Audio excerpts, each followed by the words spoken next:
Mulheres, o podcast onde o microfone é todo seu.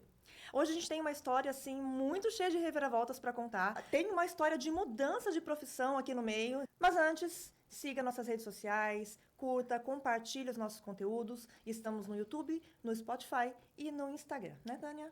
Sim, nós vamos entrevistar hoje uma pessoa, ou ela vai bater um papo com a gente, uma pessoa que não tem medo de arriscar, não tem medo de mudar, que ela já fez de tudo um pouco, tudo é muita coisa, mas ela já fez várias coisas e ela vai contar pra gente. Seja bem-vinda, Josi. Obrigada.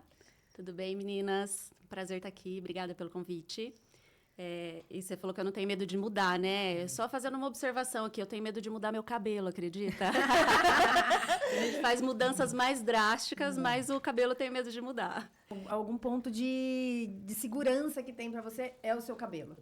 Pois é. É que, embora, assim, faça bastante mudanças, né? Acho que cabelo é muita identidade. Exatamente. Então, a identidade, isso é legal de colocar, a identidade a gente mantém, né? E ela tá falando, assim, com tanta propriedade sobre cabelo, né? Porque uma das facetas da Josiane é ser cabeleireira. Ela já foi vendedora de carros, ela já é ainda maquiadora, embora não atue mais, né? Mas é a maquiadora que eu queria ter, assim, pra mim, de bolso. Cabeleireira, se formou em publicidade e agora está se formando em psicologia. De você que é mãe, tá aí tentando equilibrar a vida, voltar pro mercado de trabalho, é uma área que a Josiane está dominando e vai ser muito útil para você. Conta um pouquinho de você, o que você faz hoje, qual que é a sua expectativa aí pro futuro.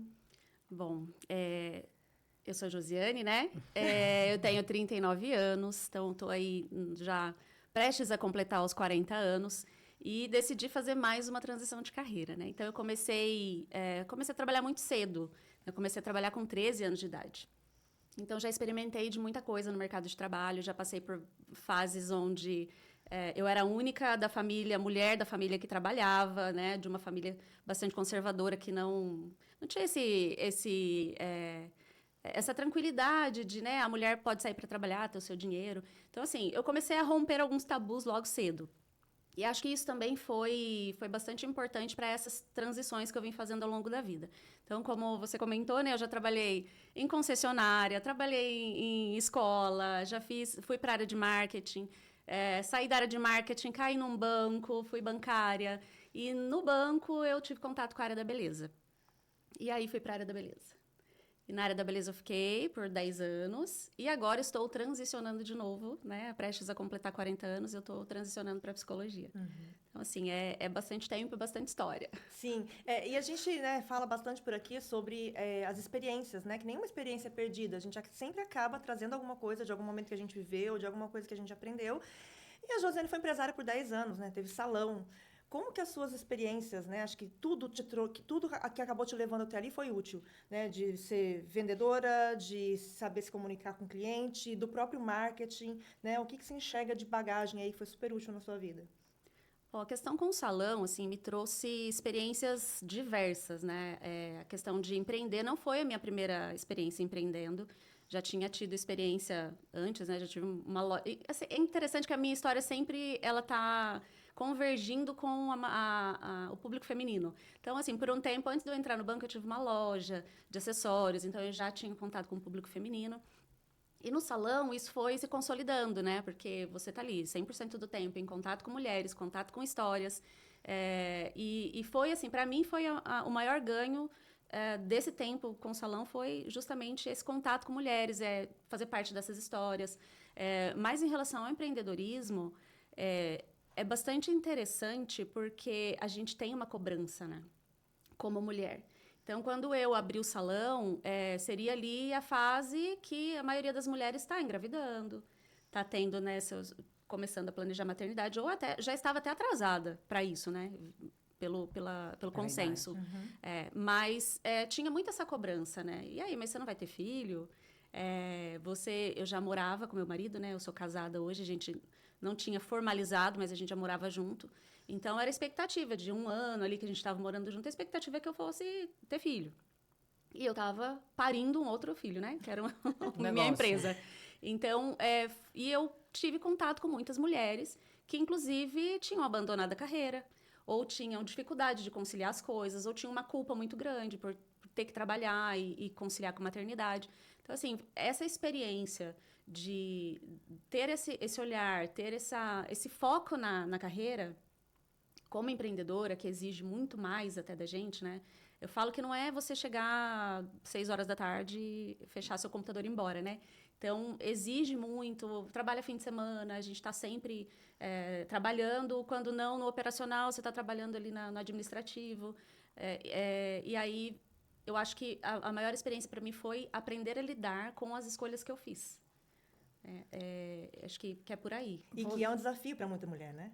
Sim. No nosso dia a dia. E foi lá que você descobriu essa sua vocação, esse seu lado para a psicologia? No salão, ouvindo Sim. histórias? Na verdade, foi quando eu trabalhava no banco, eu já tive um contato inicial ali com a psicologia, porque eu precisei de um psicólogo, né? Eu acho que todo bancário, em algum momento, precisou ou vai precisar. E aí eu tive um contato com a psicologia. Eu já gostava muito de assuntos, né, voltados ao desenvolvimento humano. E então, isso foi aflorando ali, mas eu nunca admiti a possibilidade de Porque o de salão, estudar, ele né? é uma terapia feminina, né? Sim, é o famoso não é terapia, mas é terapêutico, né? Exatamente. Eu sou muito suspeita para falar, né? Até porque eu admiro muito a Josiane desde sempre, em todas as facetas dela. Mas quando eu falo da Josiane psicóloga, me vem muito isso, né? Gente, imagina só a profissional que a gente vai ter daqui a pouco no mercado. Quantas mulheres, quantas vidas, quantas histórias, quantas dores ela já ouviu, né? E que vão... ela sempre teve um olhar muito empático, mas que vão estimular mais isso, né? Para conseguir atender que o seu público justamente é esse, né? Sim. Então, mas ela muda um pouco de lado, né? Porque no salão você acolhe. No consultório você cutuca. Porque a cura vem exatamente dessa... de você mexer no problema. Porque se você só fica ali, ele não... Em algum momento Sim. você tem que encarar ele para ele resolver. E no salão é terapêutico justamente porque sempre tem alguém ali te acolhendo. Só te acolhendo. Não que no consultório você também não vai acolher. Mas não é só acolhimento, né? Tô falando, não entendo nada, mas tenho mente, né? Então, às vezes a gente gosta de ser acolhida e de também, às vezes, saber que tem que colocar o dedo na ferida para que ela possa, tipo, espremer assim, pra ela Sim. sair, né? Sim, faz total sentido, porque o ambiente do salão, ele é esse lugar mesmo que as mulheres vão pra... né, muitas não querem até, assim, deixar o filho com alguém, não querem ir acompanhadas, porque é o momento delas. Sim. Né? E ali, realmente, era o espaço que eu tinha para fazer uma escuta, um acolhimento. E foi interessante como já foi... a minha carreira ali dentro do salão também, ela já foi se encaminhando para uma coisa mais terapêutica. Porque a questão da escuta, a gente aprende isso na faculdade. Né? A gente aprende a escuta empática, a gente aprende o não julgamento. Não sei se fica muito didático falar assim que a gente aprende, mas a gente passa por esse assunto, né? A gente pratica isso. E no salão eu fui desenvolvendo isso, né? Porque as clientes chegavam sempre ou muito aceleradas, ou muito angustiadas por alguma coisa, ou muito felizes, né? E queriam dividir. E naturalmente eu fui construindo um perfil de atendimento mais personalizado. Então, ainda que o salão tivesse cheio de gente ali, estava eu e a cliente. Então, eu procurava não atender mais de uma cliente por horário. Foi encaminhando para isso, sabe? Foi meio que natural. E ali a gente conversava. É interessante, desculpa te interromper, mas já te interrompi, né? Imagina. Assim, você tá falando de quando você foi profissional e você vai... o seu foco é trabalhar também esse lado profissional da mulher. Sim. E isso é uma coisa que todo profissional deveria fazer. Tipo, atender de maneira individualizada. Não é assim, eu tô aqui com você, eu tô aqui com você. Eu não tô no celular, eu não tô preocupada com o outro que vai chegar, eu estou com você nesse momento. É aquela presença autêntica. Exato. Que o Mindful, que trabalha muito isso, Sim. com a gente mesmo. Porque a gente não faz isso nem com a gente. Do tipo, estar num momento só com a gente, pra gente, sem pensar no filho, sem pensar no problema, sem pensar na carne que eu tenho que tirar do freezer, né, pra descongelar. Então, é muito interessante que você, antes de você estudar sobre isso, você já entendeu que é isso que a gente tem que fazer. E não é tem que fazer como profissional para ser um profissional melhor. Não, a gente tem que fazer como ser humano. Então, assim, se eu tô te ouvindo, eu tô te ouvindo. E até porque em muitas profissões a gente precisa considerar que a pessoa nem sempre sabe falar tudo que ela precisa, né? Ela nem sempre sabe falar tudo que ela tem. É justamente esse olhar, essa percepção, conhecer várias pessoas, entender aquilo que você está fazendo, que vai te ajudar a conduzir um diagnóstico, uma solução, ou entregar um trabalho efetivo, né? Sim, isso... Eu acho que os salões têm, inclusive, um gap aí para olhar, porque hoje eu posso dizer que eu sou cliente, né? Eu sou mais cliente, não estou mais ativa na área. Mas eu percebo que é uma falha ali, porque a gente está Linha de falando de produção. mulher, e a gente está falando de mulheres, né? Ainda que seja um ambiente profissional, você vai lá para fazer seu cabelo, para se arrumar, mas é um ambiente para que você passa Pra bastante relaxar, tempo, né? Você passa bastante tempo ali dentro. E você ter essa sensação de que você está de fato sendo ouvida, você não é, eu tô aqui para cuidar do meu cabelo, vou lá, sento, faz meu cabelo e tchau. Né? Você tem um além, você tem um cafezinho, e não o café propriamente dito, mas um momento de café, né, de trocar uma ideia. E de ter essa segurança, porque a gente tem bastante estereótipo também do salão ser um lugar de muita conversa, de muita fofoca, né? Então, isso foi algo que eu prezei por toda a minha carreira dentro do salão. Né, ter um ambiente que possa ser um ambiente mais familiar. Então, a mulher que quisesse, de repente, o marido esperar lá, ele poderia esperar tranquilamente, não ia ter constrangimento, nenhuma conversa que pudesse, né, constranger. E, inclusive, dela ir sozinha e ter o momento dela. Então, já fica a dica aí para os colegas. Então, eu acho que o salão... Eu sou uma pessoa... Eu estava conversando com a Josi aqui nos bastidores, eu sou aqui, é terror dos cabeleireiros. Eu vou cada 6 meses no cabeleireiro cortar. E eu sou aquela que ele corta, lava... E eu saio com o cabelo molhado. Porque eu sou assim, hoje eu estou arrumada, vocês estão vendo, né? Mas normalmente eu estou levemente descabelada. Por quê? Porque é assim que eu ando. Porque é assim que eu me identifico. Isso tem a ver com personalidade, tem a ver com o meu reconhecimento. E a maioria das mulheres vai no salão em busca, inclusive, do reconhecimento. Não é essa palavra, gente, sumiu. É do... Da identidade. Não, também. Daqui a pouco eu lembro. Eu acho que tem uma coisa que ela falou que ajuda muito a definir isso, né? A mulher passa muito tempo ali dentro, só que às vezes ela leva muito tempo para chegar ali. Né? Então, ela quer o tempo dela. Autoestima. Ela vai em busca da autoestima. Então, ela arruma o cabelo, normalmente, muitas vezes, quer dizer, ela não tá arrumando pra ela. Ela está arrumando pro outro falar, nossa, você tá bonita. E daí ela dá aquela massageada no ego e fala, eu tô bonita. Entendeu? Por isso que eu sou descabelada, porque eu gosto de me descabelar. Sabe que é interessante isso que você falou, Tânia? Porque... a gente percebe esse movimento dentro do salão, sabe? A pessoa chega ali... Murchinha. Murchinha. Né? Cabelo preso ali. Depois que ela sai arrumada, né? Ela tá com outra postura, ela cresce. A mulher cresce, sai bonita, passa um batom pra sair dali, poderosa. E é engraçado porque comigo, né? A experiência que eu tive no salão, que eu observei, é que ao longo das visitas, as minhas clientes, elas começavam a chegar já, se sentindo assim. Porque ali era o ambiente delas, né? Era o ambiente que ela mantinha... Eu não vou falar que a gente fazia terapia, tá, gente? Porque agora, né, eu como profissional não posso usar nem esses termos mais. Mas ela ia ali para ter esse momento e ela sabia que ela ia ser escutada, que ela ia ser validada. Eu como não sou da área, eu posso falar que é uma terapia. Sim. Porque pra gente que vai... Eu brinco, eu vou fazer unha no salão. Eu vou no primeiro horário da semana, tem normalmente eu e mais uma cliente só. Por quê? Porque eu não gosto do ambiente de salão, não gosto de fofoca, eu não gosto daquela falação, eu sou aquela que às vezes eu converso muito pouco. Eu sou assim, entendeu? Gente, terapia não é só você sentar na frente de um profissional e conversar, não. Às vezes você se permitir abrir uma garrafa de vinho, beber, é uma terapia que você faz. Porque o que eu entendo eu volto a falar, não sou profissional, não quero ser, isso é só minha opinião. Mas terapia é tudo aquilo que você consegue limpar o teu pensamento, acalmar teu sentimento e processar. Porque, assim, a parte da terapia, a maior parte não é feita com o terapeuta. A parte da terapia, você vai lá, ele cutuca, e daí você vai pra casa. Então, eu abrir um vinho, eu sentar no salão e às vezes escutar a história do outro, ligar o nosso podcast e escutar a história de outra mulher, isso também pode ser terapêutico. Porque não só pode, como é terapêutico. Então, eu posso falar... Ir no salão para muitas mulheres é terapia. Para mim, não é.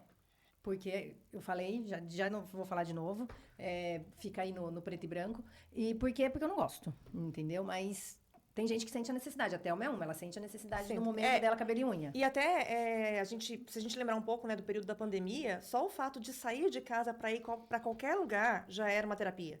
Né? Então, de repente, você sai e vai para um lugar, para uma pessoa que vai cuidar de você, né, que vai... pentear o seu cabelo, que vai lavar o seu cabelo, né? Às vezes, na correria, você passava dias, né? Sem lavar o cabelo. E eu chegava e falava, Josi, olha que louco. Na pandemia, quando a gente tava naquele que ninguém saía de casa mesmo, porque teve a pandemia e vários que a gente saía, fazia tudo teve como... fases da pandemia, né? Como se ela não existisse. Eu tinha acabado de fazer um curso de automaquiagem. Porque eu falava assim, às vezes eu precisava ir num lugar ali, eu tinha que marcar... Eu falava assim, é muito complexo, então eu preciso saber pelo menos o mínimo. Daí, o que eu fazia? Eu ia lá, vou treinar. Então, eu me maquiava, me montava, às vezes, tipo, punha cílios postiços e tudo mais, pra ficar em casa, na pandemia. E daí eu tirava um monte de foto, né? Porque daí você... Era o recurso que a gente tinha, né? Exatamente. A gente não ia se mostrar em vários lugares, então a gente fotografava. Engraçado que eu Exatamente. fazia isso na pandemia também, o Pedro pequenininho, e eu era vizinha de uma ex-aluna minha. Então, estávamos as duas, assim, clausuradas, sem saber o que fazer da vida. A gente começou a fazer campeonato de maquiagem. Tá Então, vendo? assim, a nossa cor de amanhã vai ser laranja. E aí, a gente se maquiava e mandava foto para uma para outra e passava o dia inteiro maquiada, né? Porque o que você ia fazer naquele período? Então, E mas acabava daí sendo é uma terapia. Sim, e olha que interessante. O autocuidado, ele propicia a liberação de ocitocina. Tá vendo? E ocitocina é o que a gente popularmente conhece como O o hormônio do antidepressivo. amor, né? Porque o hormônio do amor, porque quando você entra em uma relação, você vê a pessoa que você ama, ele tem uma liberação maior de ocitocina. Inclusive pós-parto, né? É o hormônio que aflora ali na mulher, que propicia o parto por via normal e que faz ela ficar tremendamente apaixonada pelo filho. Porque pra apaixonar, é porque assim, só chora, você não sabe o que fazer, você tá lá toda cortada, né? E tendo que. Sim, seu corpo que prover. diferente, seus hormônios todos Sem hormônio. alterados. Então, a ocitocina, ela tem esse papel. E o autocuidado, pesquisas já comprovaram que Que a gente libera isso. libera. Não é resiliência, viu, gente? É ocitocina. Você tem filhos? Eu não tenho filhos. Quer ter filhos? Ainda.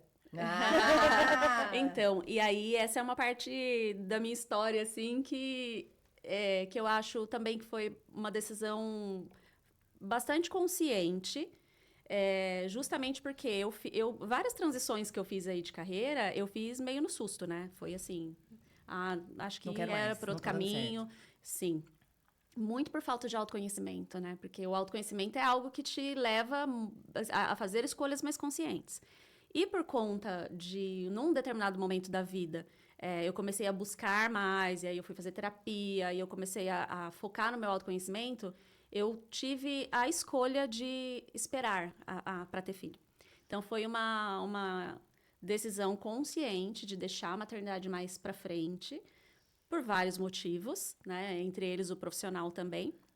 E agora, eu com 40 anos, estou aí pensando em maternidade, né? Mas com bastante consciência de que é uma outra fase da vida, né? Já tem outras dificuldades, você já tem outros riscos envolvidos, mas estou pensando em maternidade. E aqui tem um ponto muito interessante, né, que eu queria tocar. A Josi está se especializando para trabalhar com crianças na psicologia, né? Tem a orientação parental, trabalho com crianças majoritariamente.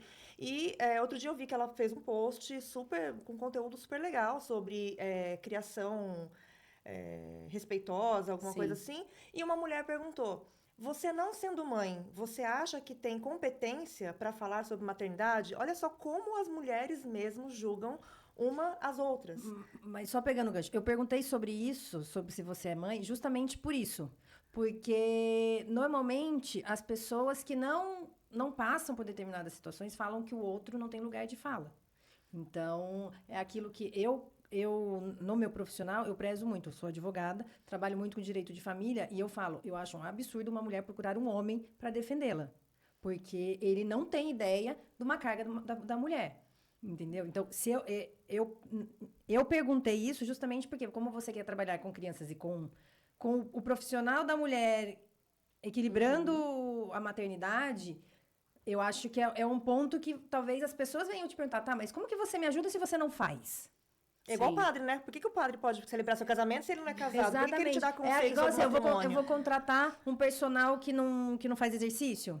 Sim, faz sentido. Entendeu? E é uma pergunta que eu já escutei, já recebi, inclusive, né? Foi uma pergunta que mexeu bastante nas redes sociais lá. Mas, assim, primeiro que eu sou mulher, né? Acho que a demanda da mulher Sempre é maior. Sempre é maior. E a gente sendo mãe ou não sendo mãe, a gente sabe o que é ser mulher. Segundo, eu falo que a experiência que o salão me trouxe. Porque o salão, eu sempre... Eu dizia isso para as minhas clientes, né? Não se preocupe de ter que trazer seu filho. Não se preocupe se você precisar atrasar. Muitas ficavam, eu não tenho com quem deixar. Não deixe de vir, traga seu filho. Porque é um lugar onde não cabe uma mãe, não cabe um filho, não cabe uma mulher e não cabe um profissional que esteja disposto a atender mulher. Então, se eu atendo mulheres e eu atendo mães, eu preciso entender que o que vem junto com uma mãe é uma carga extra. Então, essa experiência de ter contato com mães, de ouvir muitas histórias, porque foram só com o meu salão 10 anos, né? Então, 10 anos de histórias, de vivências, e o apoio da ciência, né? Porque estudar sobre isso traz uma propriedade também pra gente. Né? Então, assim, é um assunto que eu mergulho, que eu aprofundo, que eu me especializo. E a minha intenção, assim, eu realmente estou me especializando na área materna infantil. Então, eu faço mais a orientação parental, que é ali, né, uma intervenção na família. É mais contato com a mãe, porque é sempre a mulher que procura mais, né? Mas é uma intervenção na família. E falo sobre o desenvolvimento infantil, mas sempre com olhar para a demanda da mãe. E aí eu fui me especializar nisso. Então, a minha questão não é ensinar para as famílias o que as famílias têm que fazer. Né? É um olhar, como era um olhar que sempre acompanhou minha carreira, é um olhar individualizado. É assim, vamos ver qual que é a necessidade da sua família, qual é a interação da sua família, qual é a realidade, qual que é o contexto, e, né, pautada na ciência, a gente buscar soluções que possam facilitar. Então, é trazer ferramentas para aquela família, para aquela mãe, conseguir lidar com as questões que ela tem. Né? Seria até pretensão, mesmo se eu fosse mãe, né, eu jamais poderia falar o que uma mãe tem que fazer. Não, mesmo porque a maternidade ela é diferente, inclusive entre filhos. Sim, não é nem completamente, mulheres, completamente. A Tânia tem 3, ela sabe falar muito bem sobre isso, né? Eu acho que as percepções, elas são muito individuais, mas eu já vou no movimento contrário, né? Eu, como uma mãe de criança que faz terapia, eu procuro muito mais a visão técnica do que a experiência. Então, eu nunca perguntei para nenhuma psicóloga do meu filho se ela tinha filho ou não, porque não é isso que me interessa. Eu queria que ela visse um olhar, que ela viesse com um olhar que eu não tenho, porque eu de mãe eu já tenho. Né? Então, assim, como é que ela me ajuda a passar por isso? Mesma coisa, tem muitas especialidades, eu concordo muito com a Tânia quando ela fala, né? Como é que uma mulher, num processo de divórcio, ela vai ter um advogado homem, mas ginecologista, por exemplo, eu prefiro ginecologista homem. Porque eu já sofri muito com mulher que acha que porque não dói nela, não vai doer em mim. Né? Então, a gente tem que entender a ciência, a questão técnica, a pessoa estudando para conseguir lidar com isso. Você vai mudar seu ginecologista na TPM. Porque o homem não entende a TPM, brincadeira, mas eu sempre tive ginecologista homem e hoje eu tô numa mulher. Porque o meu ginecologista, adoro ele, mas eu vi que ele não se especializa nisso. Por quê? Porque, pra quê? Entendeu? Fica aquela coisa meio generalista, né? Entendeu? Mas eu acho muito interessante você falar dessa posição da mulher que precisa de um advogado e buscar um advogado da mulher. É uma defesa de interesses, né? Então, eu acho que faz bastante sentido, sim, né? Procurar uma mulher que saiba. Até porque a gente vem de uma sociedade em que a mulher é colocada num lugar já com desvantagem. Não, quando eu pego, assim, uma pensão, eu sei quanto custa um filho. Eu sei quanto custa o meu filho. Sim. O seu pode custar diferente, o dela custa diferente, mas eu sei o mínimo ali. Entendeu? Quanto custa para eu alimentar um adolescente. E daí eu tenho que escutar do pai que ele paga pra mãe ir pra balada. Gente, e a mãe não vai no salão, tá? Eu com 10 anos de experiência em salão, esse negócio de, pago pensão pra você fazer cabelo. Imagina. Exatamente. Daí você vai falar assim, nossa, quanto que ele paga? Tipo, uma pensão tipo Neymar, assim, 10, 20, 30 mil, sei lá quanto que ele paga. Não, gente, paga R$300. Daí você fala assim, tá. Não tá pagando nem a alimentação da criança. Não, uma ida no supermercado no final de semana para comprar o básico já é R$300. Só que daí se essa mulher contrata um advogado homem, ele não tem essa percepção. Porque se ele é casado, quem cuida, ele paga a conta, ele põe o dinheiro em casa, mas quem gerencia normalmente é sempre a mulher. Então, eu falei isso no nosso primeiro episódio, né? Tipo, quem manda na casa normalmente é a mulher. E se ele é separado e ele paga a pensão, ele acha que ele paga muito. Então, o homem, independente de ser advogado, ele sempre está no papel do homem. É que o homem também, ele não tem, não generalizando, mas generalizando, vai. Ele não tem exceção. muita noção também ali do que é o valor do tempo da mulher. Porque para o homem pagar uma pensão e achar que está pagando muito, ele não tem a ideia de quanto tempo uma mãe ela se dedica para cuidar de um filho. Então, como que essa mulher vai ter o próprio sustento? Como que essa mulher vai, né, existir ali? É difícil isso. Então, o olhar da mulher para esse lado é mais cuidadoso, com certeza. Então, e eu costumo dizer que grande parte disso é culpa nossa. Porque, assim, por exemplo, hoje, para eu estar aqui, eu tive que acionar o pai dos meus filhos, que no caso é meu marido. Falei, hoje não conte comigo. Ontem à noite, hoje de manhã, ele perguntou assim para mim, qual que é a agenda? Eu tive que falar, o menor entra tal hora em tal curso, a outra não sei o quê, você vai levar em tudo? Porque ele nem sabe a agenda. Só que assim, ele não sabe por quê? Porque ele não precisa saber. Porque eu sei. Então, ele não saber não é culpa minha. Que nunca aciono ele sai para trabalhar e beleza. Eu não o aciono. Só que daí eu também não me privo, por exemplo, vou estar aqui, se vira, tal dia, avisei com antecedência, preciso ir para São Paulo. Não, você não vai para São Paulo. Você vai em qualquer outro dia, nesse dia você não vai. Então, a nossa postura de mulher tem que ser modificada. Eu acho que é um processo Sim. longo, mas que se a gente não fizer, nunca vai mudar. Isso é uma realidade muito grande dentro das famílias, porque é natural que tenha uma divisão de funções para a coisa funcionar. Sim. Né? Então, assim, você faz tal coisa, ok, tudo bem. Mas quando a gente fala de filhos, pode ter uma divisão prática, né? Hoje você leva na escola e eu busco. Agora, em relação às demandas de um filho, né? A rotina de um filho, a saúde de um filho, é uma coisa que a gente não vê, assim, que os pais, os dois, têm propriedade para falar. E isso interfere muito na vida profissional da mulher, inclusive.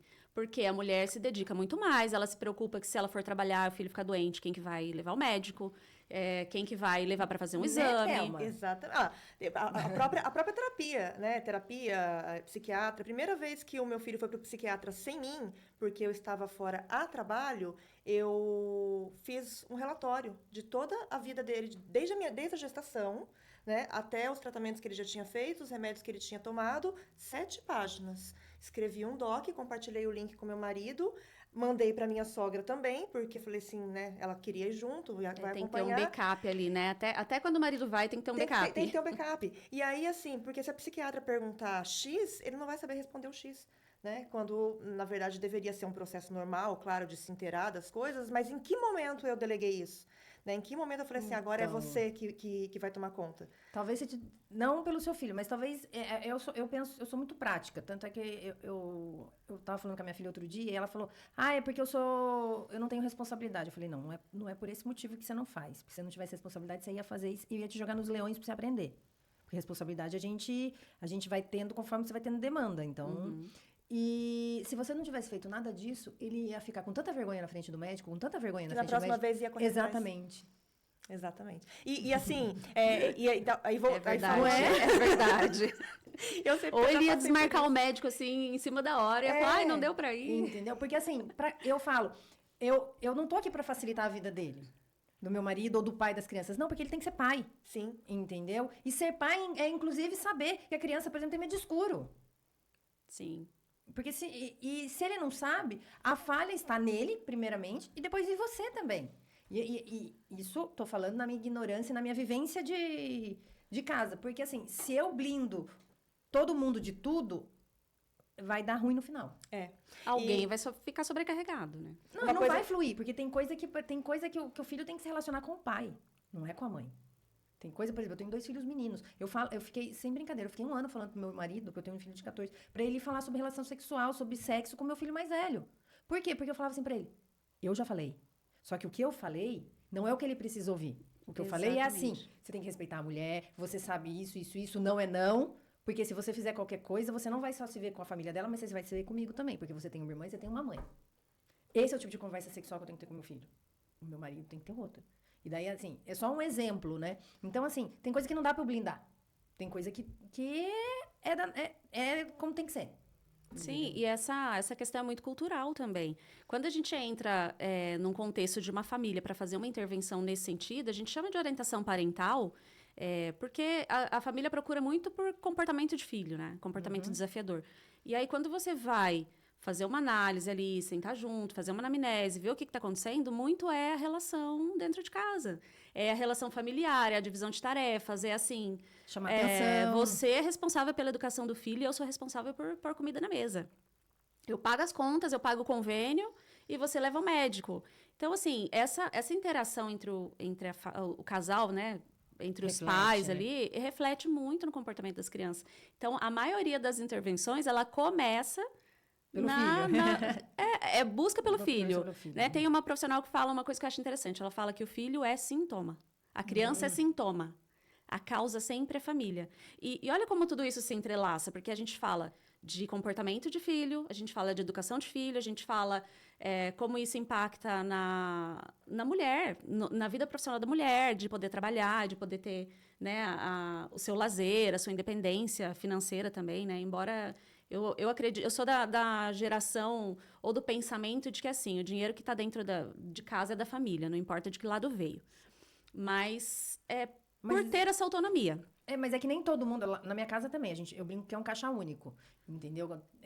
Mas tem lugar que não é, tem lugar que a mulher ela tem que pedir dinheiro para comprar, inclusive, as coisas para casa, porque ela não trabalha fora, entendeu? Então, eu falo assim, se funciona para o casal, tá funcionando, mas isso impacta numa necessidade que às vezes ela quer comprar um batom, e ela não tem, e ela precisa pedir autorização, entendeu? Isso vai minando a autoestima da mulher. E eu acho que não é nem na questão da renda, né? Não. Eu trabalho, né, desde sempre, desde os meus 14 anos de idade eu trabalho, eu pago as minhas contas, eu tenho as minhas coisas, mas eu passei por um momento da minha vida em que eu não me sentia à vontade para comprar um batom, para comprar uma blusa. Porque eu falava assim, nossa, tá precisando de tanta coisa em casa, que se eu abrisse a geladeira e falar, nossa, acabou o leite, eu me sentia mal comprando uma blusa. Né, sendo que tem 2 pessoas para colocar. E não é porque o meu marido não fazia. É porque eu vim dessa coisa de resolver tudo, de fazer tudo, de ser autossuficiente, que eu ainda continuei achando que eu que tinha que resolver. Né? E que era eu que tinha que avisar que o leite está acabando, porque senão ele também não ia comprar. Né? Então, acho que tem uma questão cultural aí também que a gente precisa se desvencilhar, né? Até nas composições familiares, que hoje a gente tem muito mais acesso à psicologia, à terapia, e leva a criança, né? É o que você estava falando, às vezes a criança chega, a família chega porque a criança apresentou sintomas, mas o problema não está ali. Você faz terapia? Eu faço terapia. Acho importante fazer terapia. É que a gente, como profissional, a gente tem as nossas questões também, né, fora do consultório. Então, sim, faço, não abro mão de fazer, recomendo que todos façam. Mas você recomenda que tenha alta de terapia? Ou você acha que tem que ser uma coisa sempre constante? Olha, isso vai muito... Você vai perceber uma divergência de opiniões de acordo com a abordagem de cada profissional. Se você perguntar isso para um psicanalista, ele vai falar que não tem alta de terapia. E se você perguntar isso para um cognitivista, um profissional mais da área comportamental, ele vai falar que sim. Então, eu prezo sempre pelo bom senso, sabe? Porque, assim, a pessoa que procura uma terapia por uma demanda específica... Tem alta, tem que ter alta. Tem alta. Em algum momento a gente trabalha aquela demanda e, ok, ela conseguiu resolver aquilo e ela pode seguir. Agora, se a gente for considerar que a terapia ela é um processo de autoconhecimento incrível, eu não daria alta. Eu acho mas você não que acha dá para continuar. Eu tô perguntando isso por curiosidade minha mesmo. Você não acha que, assim, eu entendo a terapia como uma necessidade e uma ferramenta. Só que eu acho que de tempos em tempos é necessário caminhar sozinho. Sim. Porque eu vejo como se fosse uma muleta. Então, a muleta, ela me ajuda a andar. Mas se eu nunca arriscar ficar sem a muleta, eu nunca vou conseguir andar sozinha. Sim, esse é o ponto de vista da terapia comportamental cognitivista. Porque o que envolve esse tipo de abordagem é você trabalhar uma psicoeducação com o paciente. Então, a gente faz terapia sempre psicoeducando para que você tenha condição de lidar com seus processos. Então, você aprende técnicas. Porque senão eu entendo que cria uma dependência. Em vez de você se libertar, tipo assim, eu tenho um problema, o problema é meu. Eu vejo muita gente, eu conheço gente que é extremamente dependente da terapia para resolver, não consegue, tipo assim, começa a surtar, fala, eu preciso ligar para minha terapeuta. Aí eu preciso ir na terapia. Que não consegue minimamente administrar o seu próprio caos ali, entendeu? E você fala assim, começou ontem na terapia. Não, tá 20 anos na terapia. Entendeu? Daí eu falo assim, então virou uma muleta.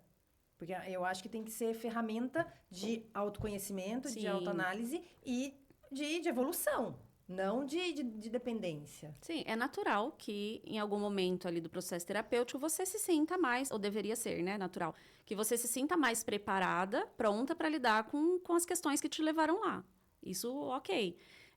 O processo de autoconhecimento, considerando que nós somos seres Mutáveis. em transformação o tempo todo, e várias outras demandas possam surgir ao longo da vida, eu não acho ruim continuar em terapia.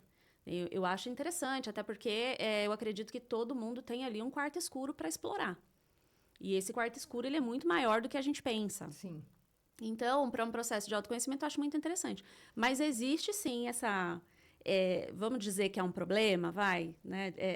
De o profissional ficar ali tão envolvido na terapia com o paciente, não conseguir, muitas vezes, dar essa autonomia para o paciente. Por isso, mais uma vez, eu falo a importância da psicoeducação, porque é importante que o paciente entenda como a gente trabalha em terapia, qual que é o processo que a gente está fazendo para que ele tenha condição de fazer. Porque a terapia tem que ser uma ferramenta, né, para a pessoa. Sim, com certeza. Ele tem que ser uma ferramenta. Primeiro, a gente organiza a casa, né? Uhum. Às vezes, a pessoa ela chega num estado tão profundo ali de... emaranhado ali com o problema que ela tá, muitas vezes numa depressão, né? E hoje as pessoas têm procurado muito já no ponto de estar ali numa depressão mais, né, mais latente. Então, primeiro, o trabalho é de tirar a pessoa daquele lugar. A gente ajuda a pessoa a se organizar, a gente ajuda a pessoa a fazer aquele resgate.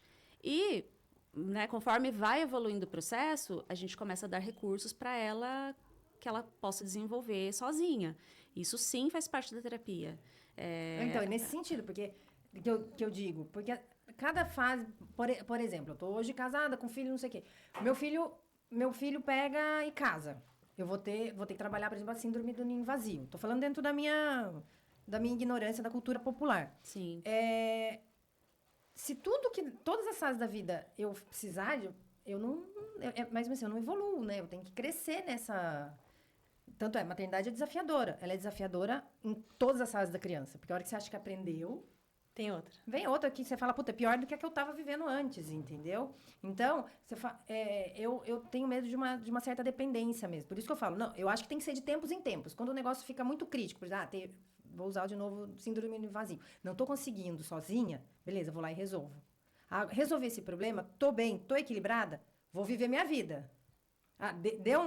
Apertou o calo de novo? Volto. Sabe, para você arriscar? É mais ou menos aprender a voar mesmo. É que essa não é a realidade de muita gente, tá? Por que eu tô falando isso? Porque a gente, às vezes, se depara com pacientes que têm um transtorno depressivo, por exemplo, que tem altos e baixos, tem episódios, tem fases em que ele volta. A gente tem pacientes que tiveram uma infância muito complicada, que passou por diversos traumas. Então, esse é o tipo de paciente que pode ser que venha precisar de terapia constantemente. Eu sou essa paciente que precisa de terapia constante, até por conta do transtorno ansioso depressivo. Mas você sabe a sua causa? Tem traumas, tem gatilhos que surgiram ao longo dos anos, tem várias coisas. Mas o que acontece? Até por isso que a gente está investigando, né, para identificar se tem mesmo a bipolaridade ou não, porque o problema no meu caso, quando eu estou muito bem, a gente se joga sem ter medo do perigo. E aí o risco de você tropeçar é maior. Então, é por isso que eu tenho que estar sempre... Eu nunca precisei, por exemplo, falar com a psicóloga antes de tomar uma decisão na minha vida, né? Isso é uma coisa que eu faço, depois eu vou lá para ela corrigir a cagada que eu fiz. Mas, assim, né? Mas eu... colocando o psicólogo no lugar de quem resolve, hein? Mas eu me vejo muito nessa questão da construção do autoconhecimento mesmo, né? Hoje eu tenho uma forma de pensar, mas eu tenho dúvidas sobre determinado assunto, aí eu converso com a psicóloga, eu consigo sanar aquela minha dúvida, na semana que vem, gente, mas será mesmo? Né? E ela volta sobre um outro ângulo que daí eu preciso conversar novamente. Eu, por ter um caso clínico, eu não me vejo sem terapia. Sim, e tem as questões pontuais também ali. Vamos dizer que você está numa oportunidade de uma promoção no trabalho. E aí você está naquela dúvida, não sabe se vai, não sabe como que vai ser essa nova fase. A terapia ela pode ajudar no sentido não de trabalhar sentimentos, trabalhar Confiança. emoções, mas no sentido de te ajudar a desenvolver competências. De descobrir se aquele trabalho ele é compatível com a sua personalidade. Então, tem muitas frentes aí da psicologia. E eu vou alugar um triplex aqui na cabeça agora. Deixar até meio polêmico, mas eu falo que a minha questão de olhar para a infância, inclusive, eu brinco com as minhas colegas que assim, é para vocês não terem paciente depois.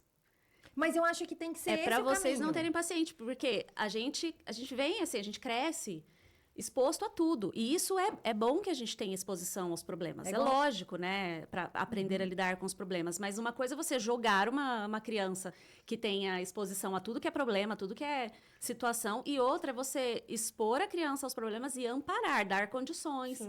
Né? Através da educação, através de conexão. Tudo que uma criança precisa, as necessidades de uma criança.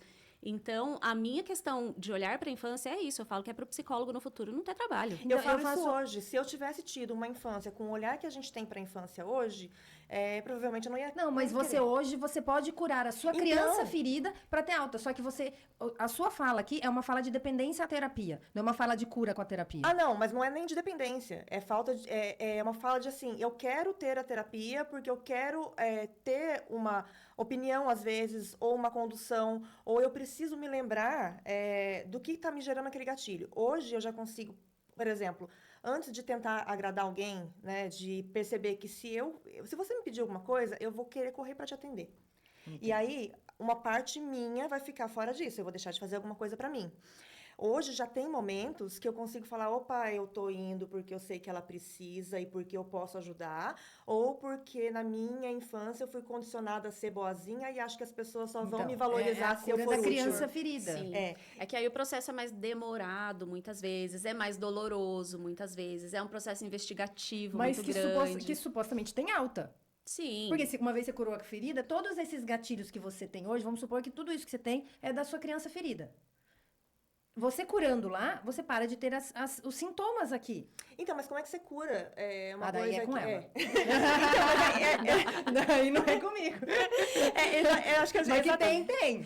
A minha fala da terapia, que eu acho que não é a dependência, é justamente isso. Eu acho que, assim, não existe... Eu não vejo como existir uma cura para um trauma de infância. Eu vejo como você aprender a lidar com ele, você descobrir que existiu, que aquilo te traumatizou e que aquilo te impactou. Hoje, eu tenho condições de lidar com ele, eu racionalizo isso. Amanhã, eu vou fazer tão automático que eu não vou lembrar daquele trauma. Mas aí eu vou te fazer uma pergunta, Daí assim. é com ela Por essa. quanto tempo você passou por um processo... Ou melhor, vou refazer. Você já passou por um processo terapêutico completo, vamos dizer assim, do início? Não. Se manteve com um mesmo profissional ou ainda tenha mudado de profissional? Se manteve nesse processo por algum tempo? Não. E eu acho que é aí que tá o problema. É aí que tá a questão, Porque porque, a gente- muitas porque dói. vezes... E muitas Não. vezes a pessoa começa um processo e, assim, não é nem só porque dói. Se a gente olhar bem para a realidade do nosso país, não é um processo, um tratamento acessível para todo mundo. Então, o que você vai ver muito é a pessoa que começou, fez uma terapia ali pelo convênio, e aí o convênio saiu, o profissional saiu do convênio, perdeu o convênio por algum motivo, e aí parou o processo. Aí, no outro momento da vida, começa outro processo e não termina um processo. Então, essa é a dificuldade de você falar de alta, por exemplo, Então. num processo terapêutico. Porque que tem cura, tem, não tem? Da criança ferida? Olha, a gente tem que acreditar que tem cura, né? Então, porque senão, é mais ou menos assim, senão pra mim, o que eu entendo, isso e pode ser polêmico, mas é só a minha opinião. Senão a terapia, ela vira muleta. Então você caminha, mas você sempre vai estar capenga.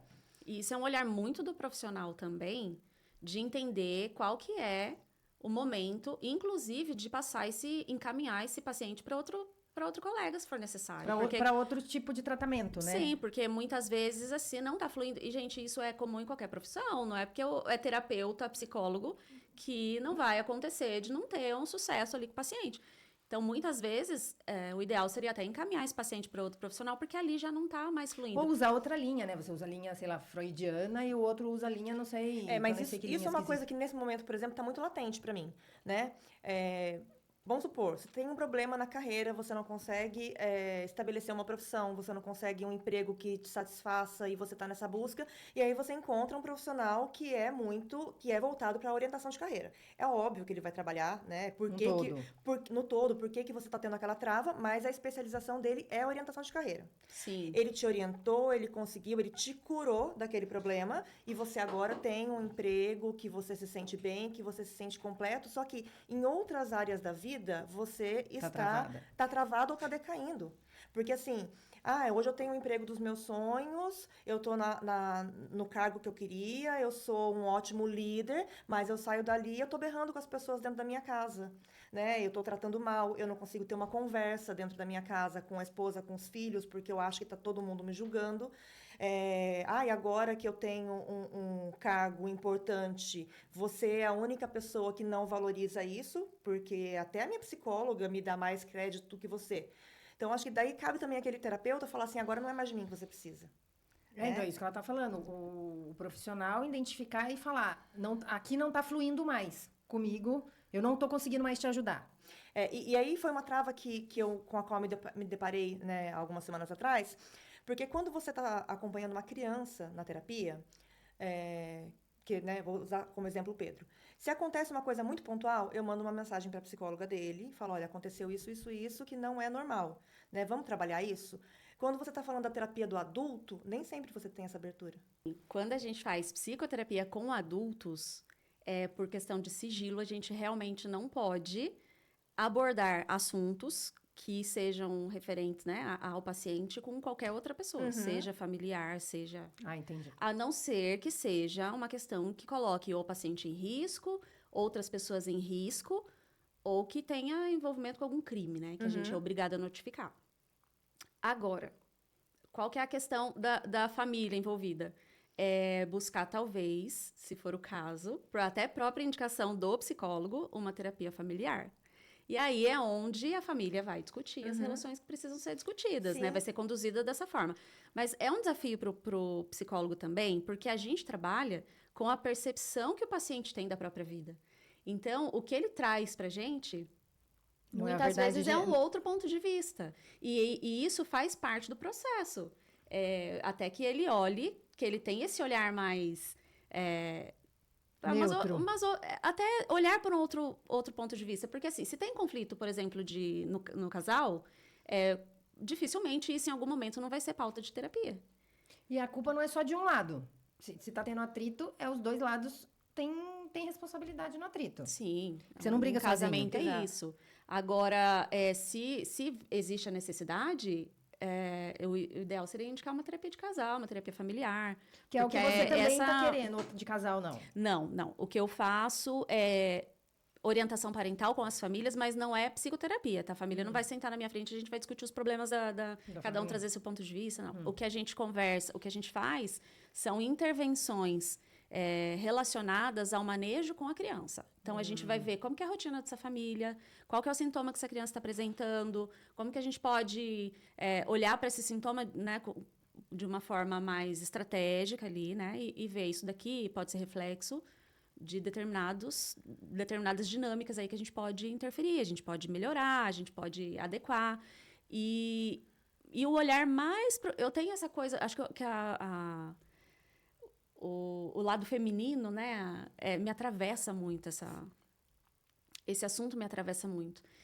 Inclusive, essa intervenção para que a mulher tenha mais independência. Então, eu ia te perguntar isso agora, né, antes que a gente já vai encaminhando para o final, mas só para esse assunto não fugir, que eu acho que é o que é mais importante a gente trazer aqui. Eu acompanhei o trabalho da Josi na faculdade, né, que... eu fui uma das mulheres, né, que deu esse depoimento, falando como você ser mãe hoje, né, e continuar na sua profissão, né? Você percebe que existe uma trava, que a maternidade está impactando na sua carreira ou vice-versa? E aí eu falei sobre a minha experiência e a gente teve uma mãe que a dela foi super fora da curva, ela foi promovida durante a licença maternidade. Né? Muito, assim, ela foi super acolhida com a filha, ela foi contratada 2 meses depois, descobriu que estava grávida, achou que o mundo dela tinha acabado, e não só não acabou, como ela foi promovida durante a licença maternidade. E eu lembro que naquela época a gente conversou muito sobre isso, né? Sobre incluir este planejamento na vida da mulher antes até mesmo dela ser mãe. Né? Porque às vezes a gente não enxerga o impacto que isso vai ter lá na frente na nossa vida profissional. Você pretende trabalhar com isso, né? Ter essa orientação para as mães também? Como que funciona isso para você? Sim, eu durante a graduação, fiz uma especialização em orientação profissional de carreira.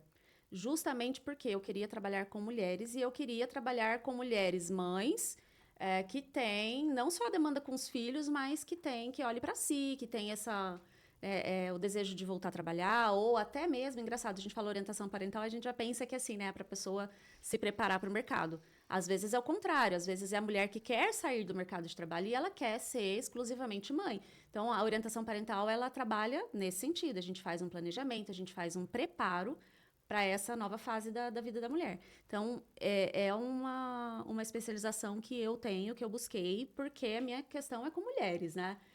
Intervir Então, intervir na família. Mas não só...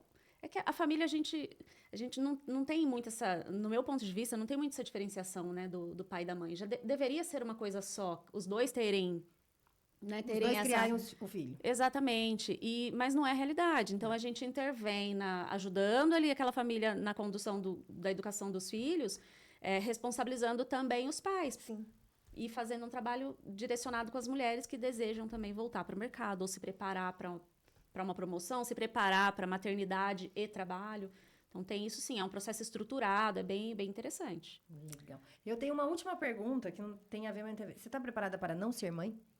Eu me preparei para não ser mãe, porém, eu acho que isso a gente só coloca à prova quando de fato acontece, né? Então, assim, eu fiz escolhas conscientes em relação a isso, trabalhei isso em processo de terapia, tenho consciência de que com a minha idade pode ser que eu não venha a ser mãe, e tá tudo bem para mim lidar com isso. Até se isso vier a acontecer e a gente vê se deu certo. Não, é só porque isso ficou aqui na minha cabeça, por todo o seu histórico, e daí eu falei assim, será que ela mas tá trabalhando em terapia é essencial. Eu queria agradecer o bate-papo, desculpa qualquer coisa, mas eu acho que eu tenho às vezes umas opiniões muito, muito polêmicas ou muito... Eu gosto da Tânia porque ela é incisiva, entendeu? O que ela tem que incisiva. falar, ela se posiciona. Mas isso enriquece, né? Isso enriquece qualquer conversa. Exatamente. E assim, ótimo saber que a gente tem psicólogas, profissionais querendo ajudar mulheres, porque nós, apesar de sermos uma força, um vulcão, a gente se permite se diminuir.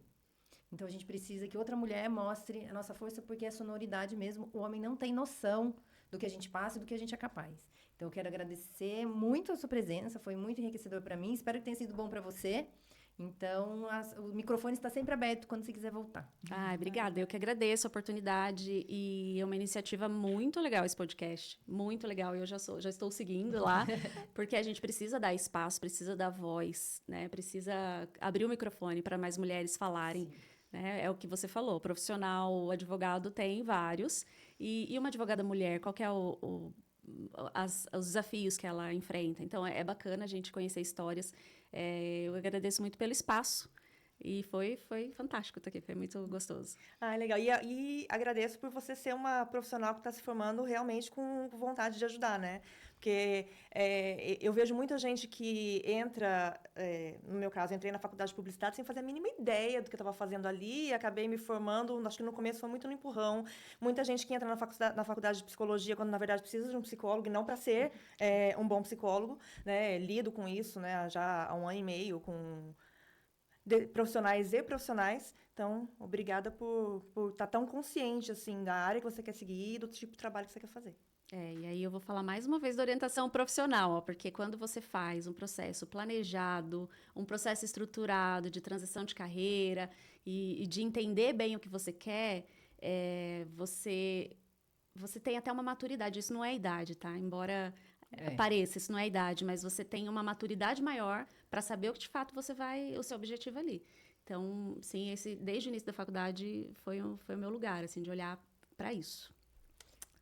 Muito obrigada novamente. Você se identificou? Você achou que alguma coisinha aí te tocou? Achou que a Josi tem a mão para te ajudar no que você está precisando? Fica aí a dica. Não fique com vergonha, né, de procurar ela, porque ela está aqui justamente para isso.